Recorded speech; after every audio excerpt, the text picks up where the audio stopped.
on the beach in Hawaii. Welcome back. It is Smoking and Toasting, episode number 152. We are live in the studio. Michael Gallagher from Trinchero Spirits is here. And by the way, I have to give it huge props to how relatively smoothly the show has gone today. And when I say relatively, it's because anytime it's you and me, there's going to be some kind of hiccups. Things happen, right? But Caitlin Doyle is our engineer today on the Wheels of Steel. Mm-hmm. Normally it's our boy Adam, but he is off, in the sailing the South Seas with his lovely wife. So it's the first time I think since Adam started that we've done a show without Adam. Right? Yeah. So anyway, Caitlin's done a great job. Thank you, Caitlin. Appreciate it. Everything has gone amazingly smoothly. So she's not the regular. No, she's. I didn't know. Yeah, see, there you go, Caitlin. Best props you could get. We could tell a little difference on the Wheels of Steel. Her beats, her vibes are a little different, Yes. but not in a bad way. Not in a bad way. Just different. Just different. Just like DJ Tiesto and Diplo have different styles and beats to them. I just threw out DJ names because I wanted to see you gloss over. All right, so let's just talk cigar lounge etiquette real quick before we go to the heavy hitter. Okay, so the first thing I do is pull up and take 2 parking spots in front of the cigar lounge. Excellent. Like kind of corner across both of them. Yeah. Because I don't want anyone to scratch my car. How does the parking lot attendant deal with you when you do that? When I walk inside, right? Yeah. I smoke a clove cigarette. Okay, always a good idea. And then I pull out my own cigar out of my pocket. Mm-hmm. That somebody gave me 6 months ago and I didn't keep in a humidor. Then do you ask for a cutter? And then I asked them to cut it and light it for me. No, first you have to lick the end and then you ask them to cut it and light it. No, I don't need a cutter. I'm just going to chew the end off. And also right. I'm going to lick the whole cigar because it has to stay moist. Yeah, so... all of these things I've seen before, by the way. Mm-hmm. Well, I was on the website of a cigar lounge in Stafford, Virginia, the Embassy Cigar Lounge. I've never been there, but they were kind enough to post 10 points of cigar etiquette in a blog post on their website. Now, let me say this. We've done this on the show before. We've been over cigar lounge etiquette. We did it with a different list, but I thought it was time to revisit it because apparently not all of the points, not all of the finer points of this have made it out to the people who may need to know. Apparently didn't make it to the wider public. Yes. So, all right, so here are the 10 points. We'll go through them real quick. Number 1, don't be a conversation snatcher. If you walk into a lounge where a conversation's taking place, don't try to change it. That's being a conversation snatcher. If the people are already there discussing something, go with the flow or wait until it changes. Or wait until the appropriate. Yep. Number 2, don't be the mine's better guy. Cigar smoking, cigar smoking's a matter of taste. Whether you prefer, an Avo Campesino or a cognac dipped novelty cigar, it doesn't matter. It's taste. People are going to enjoy what they're going to enjoy. You don't have to point out why yours is better because it's not a competition. Right. Enjoy it's your not cigar. a competition. That's perfect. If you're there for other people to enjoy your cigar, don't go. Number 3, stay at home. Number 3, know your audience. Keep it. In other words, keep it clean, at least until you know the people that are there. You don't want to talk. You don't want to walk in. You don't want to say something offensive. You don't want to destroy the mood of the place until you at least know what's going on and know what you can maybe. I want to point something out. There's an inherent problem with that particular piece of etiquette. Mm-hmm. Is the people that do that never know that they're the people that do that. So I want to point this out. If you have never seen somebody do that, you are that person. Right. Don't go to a cigar lounge. That's absolutely. It's a really, really good point. And look, sometimes you don't mean to, right? You may float something out there and you go, oh, that didn't go over that well. That was a bomb. Well, don't stay with it. Yes. Apologize and move on. Am I right? Right. Am I right? That's right. Am I right? Uh-huh. Exactly. No, you're not. Here's an am I right? Don't tell people how to smoke. Cigar smokers all have their habits, right or wrong, but you will irritate the hell out of people if you're telling them, "Oh, you're cutting that too low." I always light my cigar in the middle of it. You shouldn't bite the cap, or shouldn't bite. Or oh no, you're only supposed to toast the foot. Don't let it hit the foot. Don't be that guy. Seriously, don't be that. Not in that space. That's not the place you want to do that.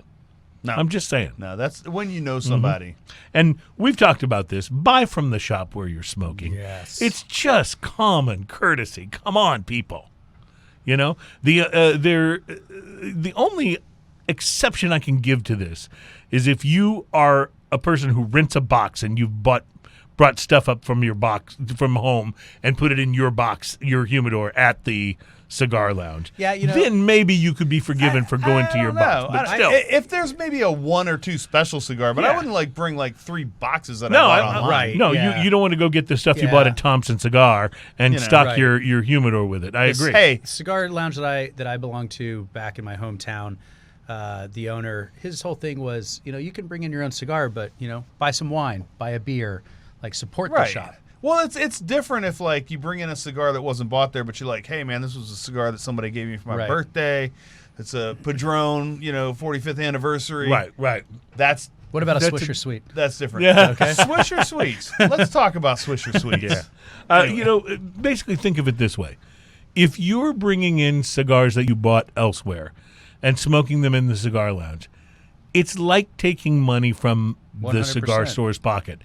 And if you enjoy having the lounge to smoke in, the least you can do is buy a $7 cigar from their humidor to smoke while you're there. I'm a little amazed that even comes up as an issue, though. I tell you what, you'd be amazed that people think it's okay. I've seen a dozen of these lists. That is on every one of them. I'm just in my mind, I picture someone walking in, hey, I just got my new shipment from CI, and they're stocking.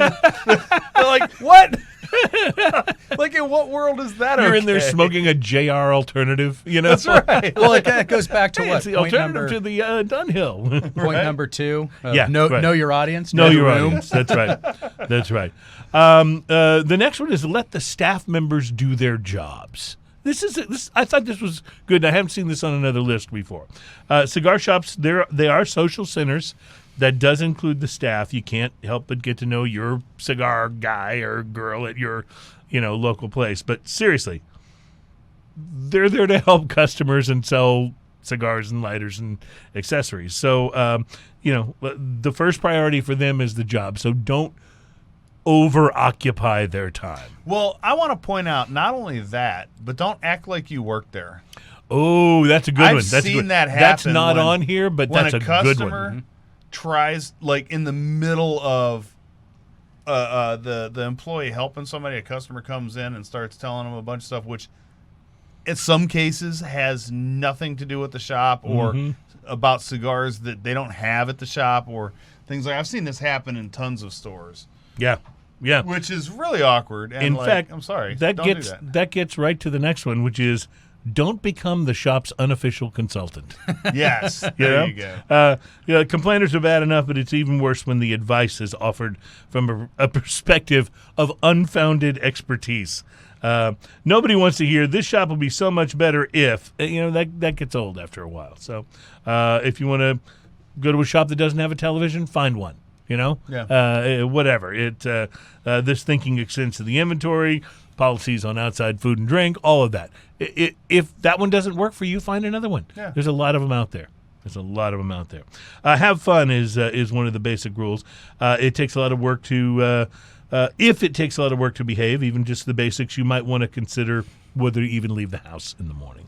If you're going out to the cigar lounge, your local shop, light up, have a cigar, and enjoy. That's why the lounge seating is available. Okay, so now I'm going to go back to the one I skipped.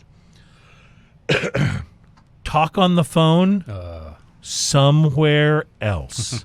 Oh, yeah. Now, it's one thing if you get a call and you want to deal with it quickly and move on. I believe that's just a fact of life. If you're sitting in the cigar lounge and I call you to ask you a quick question about what we're doing on the show or whatever, and you deal with that and a moment and hang up, I think that's okay. But it's not cool to sit and have a long conversation on the phone in the cigar lounge. I mean, just go outside or go out to the other room. because I go up to the cigar lounge to do cigar reviews and stuff like that. And sometimes I get calls, and sometimes I'm on the phone. Now, I don't do that if there's a bunch of other people in the lounge. Right. If there's one other person way on the far side of the lounge and I'm speaking quietly, I think that's okay. Right. So I think there's a little bit of etiquette to that, you know. But the guy, and there's always the guy. There's always the guy. That's talking. My favorite is he has it on speakerphone. Oh, yeah. And is speaking loudly as he holds it up by his face. Yeah. And figures that we all want to hear his conversation. I actually will say something to that person. So I would go even a step further. It's stop trying to impress the other people in the cigar lounge with how important your business conversation Man, I hope is. those of you listening to this could hear the air quotes because those are huge. Man, I'm going to tell you, I sat inside, and it's a wonderful place to smoke. You know it well at Casa de Monte Cristo Cigar Lounge. Went in. Ken was there. Our buddy Ken Wynn bought a couple of cigars. They snipped one for me. I went back, sat, had my iPad. I was just ready to do a little reading and smoking. And this guy gets on his phone, and apparently, I don't know, he's some kind of purchasing consultant or was looking for a client, or I don't know. It was so overblown when he started telling the guy, and this is about 25 minutes into the conversation, by the way. That's how long it went on. When he started telling the guy on the other end, yep, I think we should buy a tequila. And he wasn't talking about a bottle. He was talking about buying a company. I was like, I got up and left. I couldn't stand him trying to impress everyone in there with how important he was that he and his business partners were going to go out and buy a tequila. It's like, dude, I've been listening to you talk for 25 minutes. I bet you don't know what good tequila tastes like if it smacked you in the face. So, good luck with that. But seriously, stop trying to impress everybody. Just go, be friendly, have fun, but or put earplugs in. I so wished I had brought my earbuds, which I didn't. Well, it just sucks that, so first thing people do when they get on the phone is they don't talk like this. They start talking like this. Yeah. Oh, yeah, totally. And that's even worse, by the way, for the people who use the Bluetooth in a room of earpiece. people who are all sitting there doing their own thing? Yeah. Like, when has that ever been okay? When has it ever been There are a lot cool? of people that absolutely don't see it. Like, they You're don't get absolutely it. right. You're absolutely right. And earbuds have made that even worse if you're talking about being on the phone on the earbuds. So, in the future, we're all going to have implanted earbuds because it's going to be the only way to drown out the other people talking on theirs. That's what I'm convinced of. So anyway, just a basic review of cigar lounge etiquette. I think it's important. Cigar lounges are the most, honestly, if you're a cigar smoker, they're one of the coolest things there is. They are, yep, to be I able agree. to sit down, watch the TV or not watch the TV, join a conversation or don't. And nobody looking at you to put And it out. nobody looking at you to put it out. Yeah, That's right. right. In fact, if anything, somebody looking at you going, hey, what are you smoking? You know? That's fun stuff. That's fun stuff. All right. Oh, I like All those sounds. That's kind of that's our version of the mic drop. Is what Yeah, that is. there you go. That's our version of the mic drop. So So in a cigar lounge, I find if you're going to hang out in a cigar lounge, there are a few things. I walk in. First off, if I can find a corner where there's not a TV playing, that's where I'll sit. Because right. I don't want to. A TV is something that distracts me, and I stare at it, and especially if no one's watching it at all. You mean It's there? You don't need to know who has a left tibia fracture on the Philadelphia Eagles? That's right.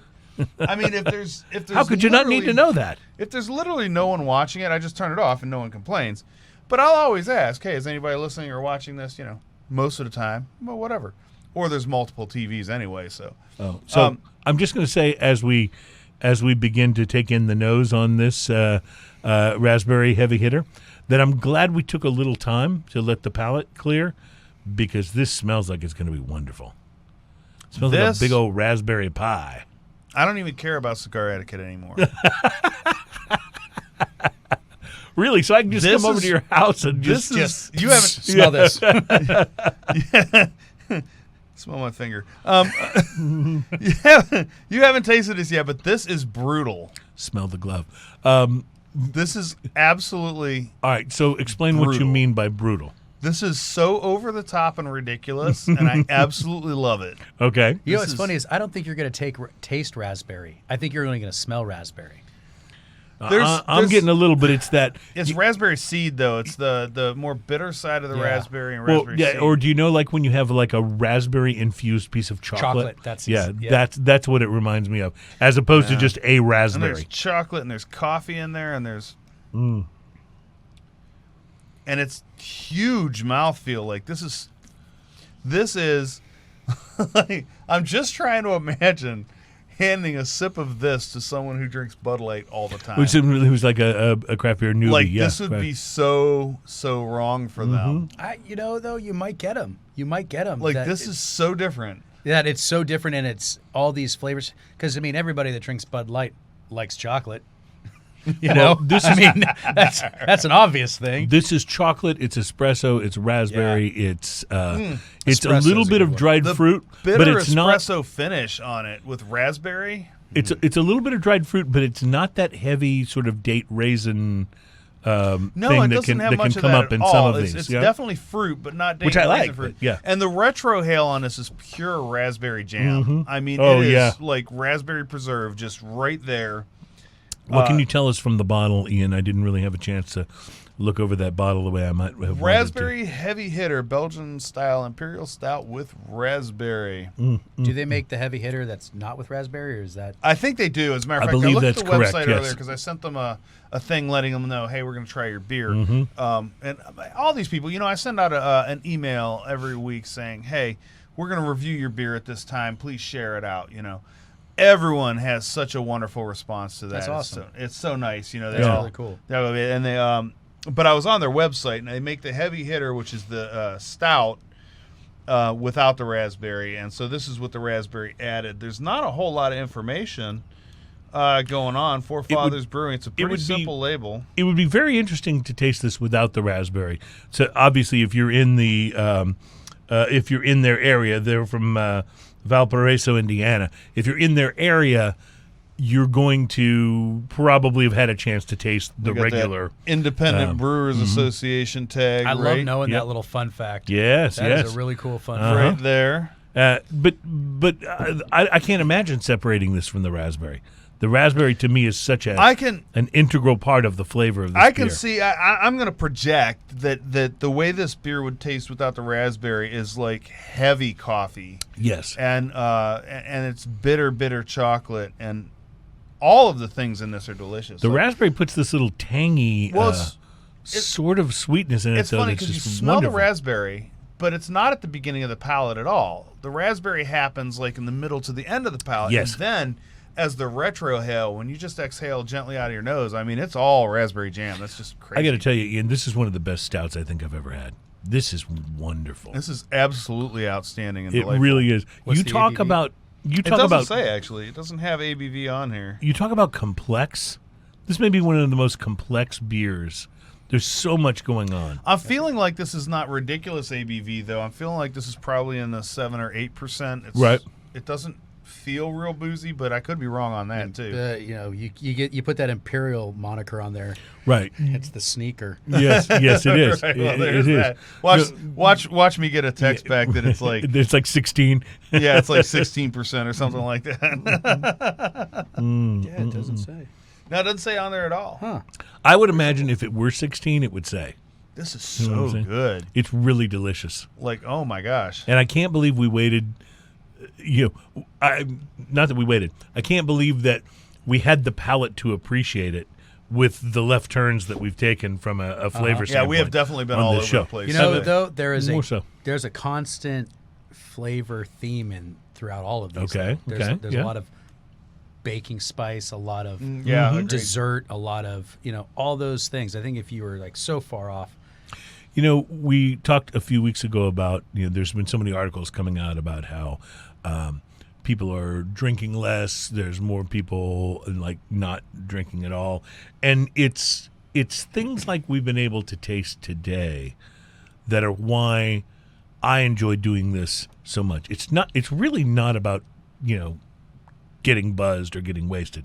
It's about how much I enjoy the feeling of tasting these finely crafted spirits and beers and cigars for that matter, and then being able to like share like what do you get, like what do you What are you getting out of this? What flavors are you picking up on? Right. And sometimes you'll mention one, and I'll go, "That's what that is." I mean, it's like an exploration process that's so enjoyable. Here's a thought to consider, which may be self-evident after I say it, because you said, "Well, it's not all about getting buzzed or wasted." Okay, we all enjoy getting a little buzz and having a little fun with it, right? But let's take that outside of that. Why do you like bacon? Because it's delicious. Why do you like chocolate? Because it's delicious. Do you get buzzed or wasted? Well, some people might argue that you do on chocolate, but no. But I think there is a certain but amount also, of why do you like beer? There's a certain amount Because of good it's delicious. feeling, right? But there's a certain amount of good feeling that goes with eating a great piece of bacon or drinking a great beer that isn't about intoxication on a chemical level, Right. but maybe about what happens in the brain when you taste something that you really enjoy. I mean, think about it. How is drinking a beer or a spirit any different from what you just described? Well, because it does have the chemical, but that happens alcohol. After. Right.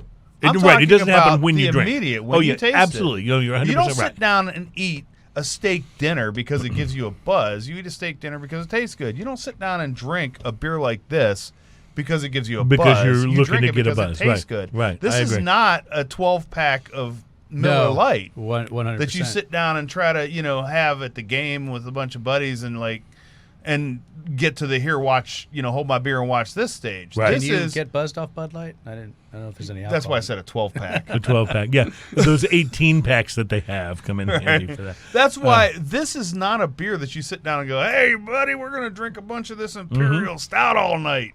What you do, though, is I call up a buddy like Ian and I go, "Hey, come over. I want to open this. Let's try it. Let's drink it together." That's a totally different and process. But that is one of the most, you talk about cigar lounges, and one of the reasons cigar lounge etiquette is important can be because of the friendship and the social connection that you make with people there. This is the same thing. Sharing a bottle of this with a buddy or with a brother or a cousin or your wife or a loved one, like that's special time. That's what this is all about. We've just gotten to the essence of what this is all about. Look at all the conversation on us. I think that the people that listen to us, though, get it. Because otherwise they wouldn't be listening to us. I think so. It wouldn't matter. So before we wrap up, huge above and beyond props to Caitlin, who's our on the Wheels of Steel engineer. She absolutely killed it today. She's gone above and beyond. She just showed me that this... also, I slipped her a 20 to give me more FaceTime than you. Oh, did you really? Okay. Well, then I take back all those props. But I will tell you, that she did just show me from the website our stout that we're drinking was 9.3 or 9.8? 9.8. 9.8. Ah, okay. 9.8. See, it's been long enough now that I forgot. 9.8. So now we know. And you know what? That seems about right. I mean, for what I'm getting out of this. It's not like way boozy, but it's definitely... It's pretty boozy, but it's definitely not like, yeah. But it doesn't really taste all that boozy, Yeah. Let's put it this way. If you had brought in 3 beers today, this is the one we would have opened with. Right, because it would have been the Because lightest it would have been the probably. lightest one of the group. Exactly. Exactly. Ian's not allowed to bring all the beers for the show anymore. Right. It's just Belgian triples, doubles, quads. He opens with 12% and keeps going. But no, I will say big this beers. is a delicious beer, and I'm not as familiar with Four Fathers Brewing, but we'll make sure we give you guys a link to that in the notes on the show, because that may be a place you want to check out. Oh, absolutely. That's delicious. Where are they located? In Indiana. Indiana. I don't know if I even say this right, because So good. Valparaiso, is that how you Valparaiso?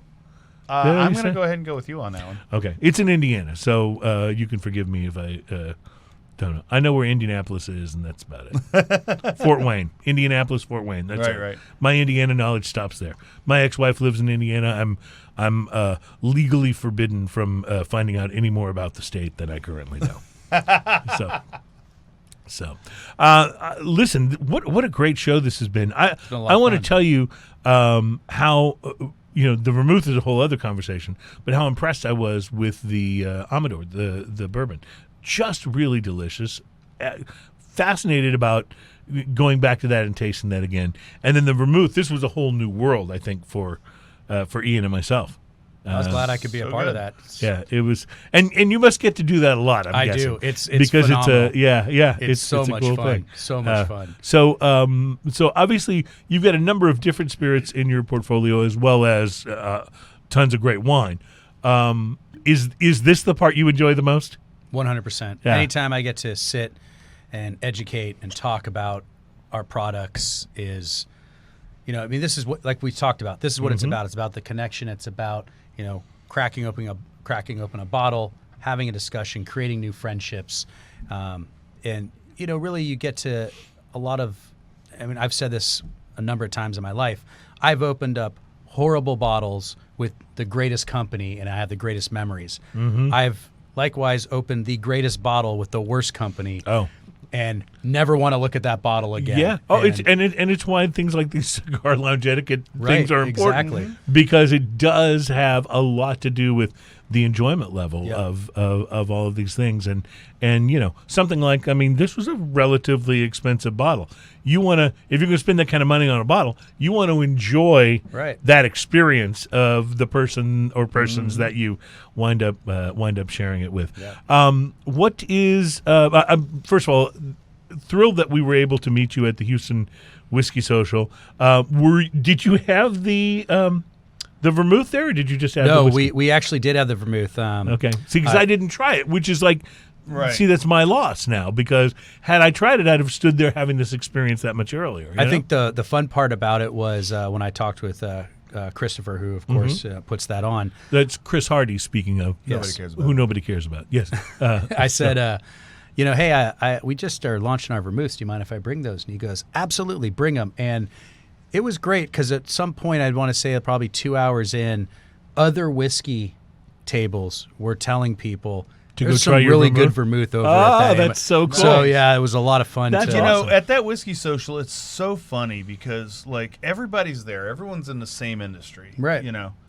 But everyone there is so friendly about it, and just like you said, 100%. they're like, It's "Here, not- go try this," or if you like this, go try that, and you hear that at different booths. Yeah.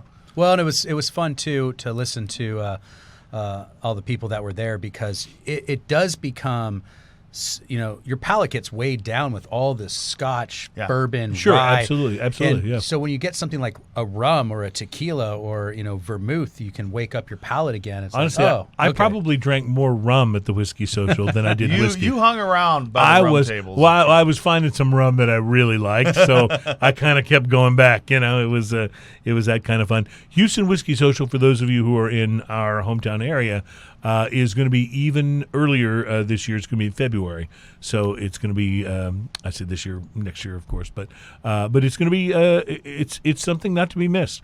Ian and I have said this repeatedly. We've been to a number of these, spirit events at different parts of the country.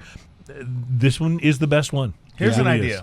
How much would you pay if you went to a whiskey bar that had great whiskey and you tried 20 whiskeys? Well, yeah, kind of pretty much whatever you wanted to try. Right. Even the Picked absolute it off the wall, half ounce pour or smallest amount that you could get, how much would that cost you? Yeah, You get way more than that yeah.